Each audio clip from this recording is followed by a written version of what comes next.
back at it. Today we're gonna talk about this bad boy right here, my minimal Blackmagic Pocket Cinema Camera 6K Pro rig. What am I name for? I do it for the love first, peep the intentions, man. I spit game, but you never learn no lessons, man. Now, this monstrosity is what I've built out over the course of, I guess, the last like 4 months or so, 4 or 5 months, which is absolutely insane to think about. It's already September of creating it. I think I streamlined it to the point in which I consistently like it, and to the point in which I'm probably not gonna. I might make some minimal changes here and there because I'm obviously trying to find improvements as time goes along. But this is my Blackmagic Pocket Cinema Camera 6K Pro rig. As you can see, there's a lot going on to it. Never thought the day would come in which I would be a cinema camera rig person, but the time has come in my videography, creative business career, in which I think was appropriate to upgrade to this monstrosity and build it out to what I think is be good enough. As you can see, it's a pretty, somewhat minimal setup, and it's pretty run and gun in its setup. Because that's typically how I shoot, is pretty run and gun on guerrilla style, on the move, constantly be able to unmount this off of sticks and off of a tripod and continue to be handheld, just get the thing done, because I'm typically more of a handheld person anyway. So that makes sense on why it's rigged up to the way you see. So I guess we're just gonna go over what the setup is, the rig, the accessories, and all the stuff to make it what it is. Pretty minimal, pretty basic, and nothing too crazy going on. And I'll explain why as we going on, why I set up the way it is, because it works for me. It may not work for you, but it works for me.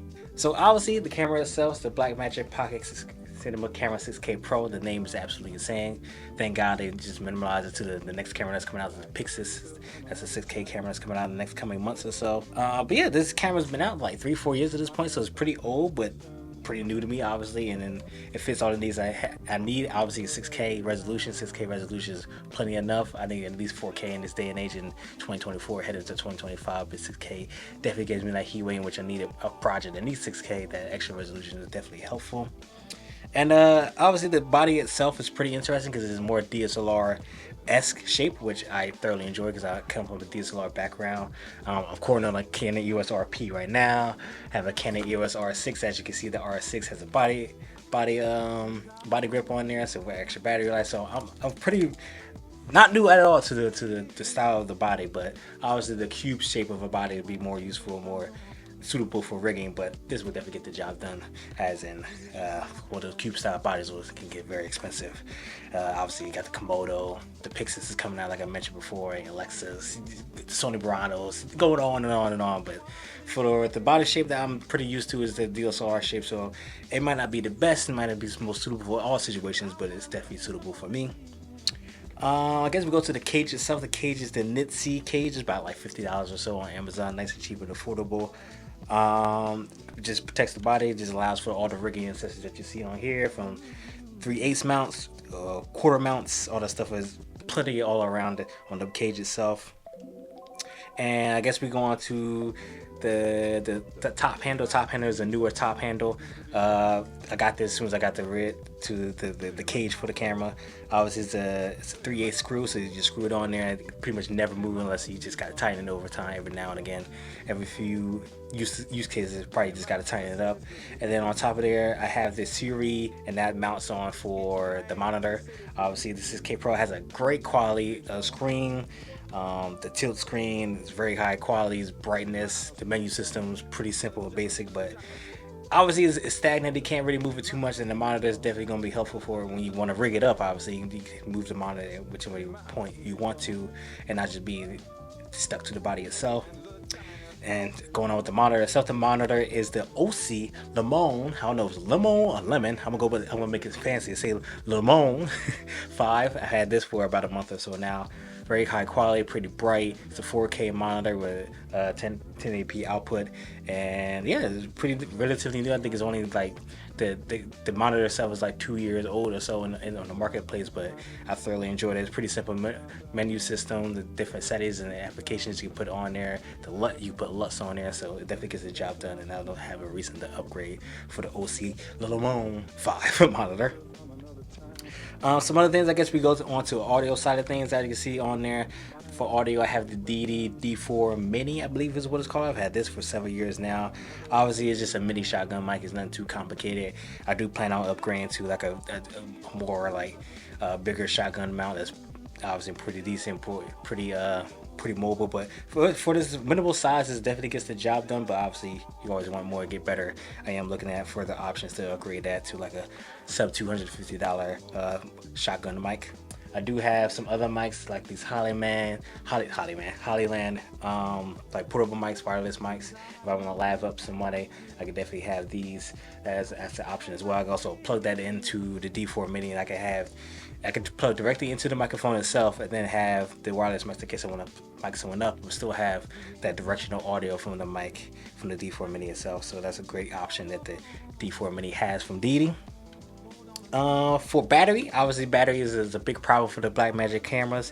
So the battery solution I have is DC power from a mounted MPF battery plate. So the MPF battery plate, as you can see, is mounted on top of the camera because I'm not a big fan of V-mount batteries, which I'm slowly but surely opening up to them, but still just like the bulkiness of them, the ability to mount them is not the best. Obviously, most people add in NATO rails. I'm not a fan of NATO rails. It's probably what you can already notice from my rig compared to others that I don't have any NATO rails. So I'm not a big fan of the NATO rail system. It's just big and bulky and clunky. I just like it pretty basic and minimal. I can hold it tight to my body because I'm so used to DSLRs bodies and how small, compact they are. So I kind of mimic that at a more bigger but still compact size with my Blackmagic camera here. So for the battery solutions, I have the MPF battery mounted on top, and it kind of balances this out because it could get very obviously pretty balanced with the microphone on the left side, the monitor in the middle, and then the MPF battery plate on the right there can obviously balance it out more so. And yeah, just simple. You could quickly hop swap the batteries. Obviously got the MPF battery on the monitor itself to power that as well. So the MPF battery plate just mounted on top is the solution that I've seen that works for me, as I'm not a big fan of V-mount batteries and NATO rails and all that stuff like that. So that's the solution that works for me. It may not work for everyone else. People probably think that's crazy, probably think that's insane that I'm not using NATO rails and V-mount batteries, but I find this solution works out best for me. Obviously, you can have a battery that's planted inside of the camera itself as a backup, but that's just the battery solution I have. As for my storage solutions, I am currently using the AverMedia 512 gigabyte 360 SD card. I obviously prefer SD cards, and once again, I would come from a DSLR background. I also do have a NATO mail mount for a SSD for a Samsung SSD. Also, I've used that in the past, but once again, that adds more bulk and weight to the camera itself and another fail-safe. So I only use that if I have a really large project that requires a large amount of files. But since I don't, the 512 SD card definitely does a good job. And I think that's basically about everything. Obviously, the lens I have on there is the 24-70 from Sigma.